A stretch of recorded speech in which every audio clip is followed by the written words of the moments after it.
మీరు కొత్తగా business start చేయాలనుకుంటున్నారా? మార్చ్ 16-17 హైటెక్స్ లో ఫ్రాన్సెస్ ఇండియా బిగ్గెస్ట్ ఫ్రో ఎక్స్పో. 2 గంటల మధ్యలో ఫోన్ చేసి పొద్దున్నే మాట్లాడదాం 8 కల్లా రమ్మని చెప్తే నేను డైరెక్ట్ అక్కడికి వెళ్ళిపోయాను ఢిల్లీకి. పోయినాక ఈ రోజు సిఈసి మీటింగ్ ఉంది, నువ్వే పోటీ చేయాలా, ఇప్పుడు నీ పేరు ప్రకటిస్తాం ప్రధానమంత్రి అమిత్ షా మధ్యలో నీ పేరు ప్రకటించాల్సి వస్తుంది. దానికోసం మీరు ఇప్పుడు జాయిన్ గా కండ వేసుకోకపోతే మళ్ళీ రేపు నువ్వు వెనక్కి పోతే పార్టీ పరుగు పోద్ది స్టేట్ వైడ్, అందుకని నువ్వు కండ వేసుకోవాలని చెప్పిన. అయితే లేదు సార్ నాకు మా వాళ్ళతో మాట్లాడుకొని వస్తా అని చెప్పిన. కానీ అప్పటికే వెంకట్రావు గారు, సీతారామయ్య గారు అందరూ ఆడు ఉండటం, లేదు ఇప్పుడు మళ్ళీ ఈ మీటింగ్ జరగదు, కష్టం అవుతుంది, ఈ మీటింగ్ తర్వాత అయితే మళ్ళీ పేరు వెనక ప్రకటించాల్సి వస్తున్నారు. మీకు తెలుసు సరే బీజేపీ ఇప్పుడు ఉందా లేదా, చాలా మంది భయం ఏంటంటే అన్న ఇప్పుడు బీజేపీ లేదు అన్నారు. మీకు తెలుసు మనం వచ్చిన రోజు టీఆర్ఎస్ పరిస్థితి ఏందో, ఒక్క సర్పంచ్ లేడు మన హుజూర్ నగర్ లో.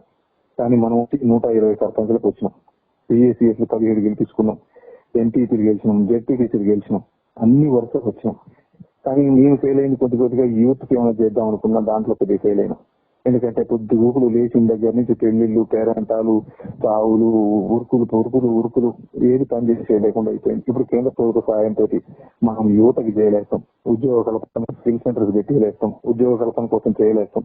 దాంతో పాటు మనం అధికారం కేంద్రంలో ఎట్టి పరిస్థితుల్లో మళ్ళీ మోడీ గారే, మీ అందరికి తెలుసు ఇలా రామాలయం అయిపోయింది, మోడీ గారి ప్రభావం అయిపోయింది. దేశం మొత్తం మోడీ గారి వైపు తుఫాన్ లాగా వస్తా ఉంది. ఎందుకంటే ఇన్నాళ్ల చరిత్రలో ఎవరు ఇంత క్లీన్ ఇమేజ్ ఉన్న నాయకుడు లేడు, ఒక్క స్కామ్ జరగలే, సొంతంగా కుటుంబాలు లేవు. ఎంతసేపటికి దేశమే కుటుంబంగా భావిస్తా ఉన్నారు. ఈ రోజు చేసిన హైవేలు కానీ ఏదైనా అంటే వాళ్ళ సపోర్ట్ ఉంటే మనకు మంచిది అన్న ఉద్దేశంతో వాళ్ళు కూడా మనల్ని కావాలని అనుకోవటం. చాలా మంది ట్రై చేసిండ్రు. ఈ రోజు బీఆర్ఎస్ లో చాలా మంది వెళ్ళిపోతా ఉన్నారు. రంజిపేట గారు పోటీ చేయట్లేదు, శేఖర్ రెడ్డి గారు పోటీ చేయట్లేదు, ఇట్లా ఎవరైనా భయపడతా ఉన్నారు. ఎందుకంటే రేపు జరిగే పరిణామాలు ఎట్లుంటాయి ఏంటి అని. రేపు మళ్ళా రేవంత్ రెడ్డిని దింపాలా, అది చేయాలి ఇది చేయాలని కొంతమంది కాంగ్రెస్ లో అనుకుంటా ఉన్నారు.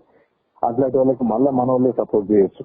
దీని లాస్ట్ ఎలక్షన్ పోయే కల్లా మళ్ళా మనమే ఆగం కావచ్చు. అందుకని వీటన్నిటిని దృష్టిలో పెట్టుకుని నేను మీరందరూ నా ఏమంటూ ఉంటారు అనుకునే, నేను ఒక్కడిని పోయి ఏం చేస్తా, దాంట్లోకి నేను ఒక్కడిని పోయినా ఏముంటది, మీరందరూ ఖచ్చితంగా నా అంటుంటారు చేస్తారు అనుకునే. ఇంకొంతమంది ఏంటంటే ముస్లిం సోదరులు ఉన్నారు, వాళ్ళకి బీజేపీ అంటే పడదు, బీజేపీ అంటే సైతం మీకు చేస్తారా అని. కానీ మీకు తెలుసు నేను మీకంటే ఎక్కువ ముస్లింని, దర్గాకు పోయినా ఎక్కడికి పోయినా ఇది నాకు సొంత కుటుంబం.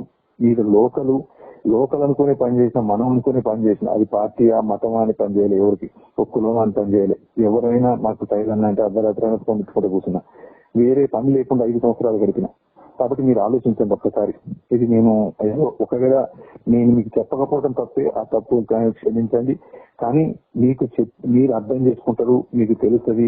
కొన్ని పరిణామాలు ఎట్లుంటాయంటే మీకు చెప్తే యాక్ట్ చేయలేరు. చెప్తే ఒక్కొక్కసారి సంవత్సరం నుంచి కలెక్టర్లకు అందరికీ వాళ్ళు చెప్పిన వినాలని నేను చెప్తే రేపు సైలెంట్ మాట్లాడడం ఏంటడా, అట్లా చెప్పలేము. బయటకు వచ్చి డబ్బులు ఎలక్షన్లకు వచ్చి లాస్ట్ నైట్ కల్లా డబ్బులు ఇస్తాం మీరే లేదు మీరే పెట్టుకోండి అంటే నైట్ మళ్ళీ మనకి ఇవ్వకుండా అవతలకి ఇచ్చే మనం పార్టీలో ఎట్లా పని చేయలేస్తాం. అయినా మిమ్మల్ని కూడా పని చేసుకుంటూ వచ్చినాం. కాబట్టి దయచేసి దీన్ని తప్పు అయితే తప్పులు క్షమించండి. మీరు నాకు తెలుసు ఆవేశంగా కొంతమంది పెట్టేవి చూస్తూనే ఉన్నా, కొంతమంది పంపిస్తూనే ఉన్నారు. మీ ఆవేశానికి నేను కారణం కావచ్చు. కానీ మీరు మంచి హృదయంతో ఆలోచించండి. ఒక్కసారి ఏదైనా చేసిన తప్ప రైతా అని ఆలోచించండి. రేపు పార్టీ పరిస్థితి ఎక్కడో ఆలోచించండి. రేపు ఎట్టి పరిస్థితుల్లో బీజేపీ ఎమర్జింగ్ పార్టీ ఎమర్జ్ అవుతుంది రేపు స్టేట్ లో. కొంతమంది అనొచ్చు ఎట్లుంటుందన్నా ఇప్పుడు ఏమీ లేదని. ఇలా మనం అంత ఎత్తున టీడీపీ కనుమరుగైపోయింది, ఇప్పుడు ఏం లేని బీఆర్ఎస్ పైకి వచ్చింది. మళ్ళీ ఇప్పుడు ఒక్కొక్కటి రేపు 10 సీట్లు 10-12 సీట్లు వచ్చే అవకాశం ఉంది కదా బీజేపీకి. ఎక్కడ చూసినా మోడీ గాలి తోలుతా ఉంది. అందుకని అంటే ఆ క్లీన్ ఇమేజ్, పనిచేస్తామనే ఇమేజ్. కాబట్టి మీరు సహృదయంతో ఒకసారి ఆలోచించండి. మళ్ళీ 2-3 రోజుల్లో ఒకసారి నేను హుజూర్ నగర్ వస్తా, మీటింగ్ పెట్టుకుంటాను. మీకు కోపం ఉన్నా ఆ కోపాన్ని ఒకసారి ఆలోచించి చూడండి, నన్ను ఒకసారి ఆలోచించండి.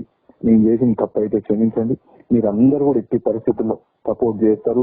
మీరు మీలో ఉంటుందనే నేను చేసుకున్నా, కానీ మీరు లేకుండా నేను ఒక్కడిని పోయినా ఆ విలువ ఉండదు.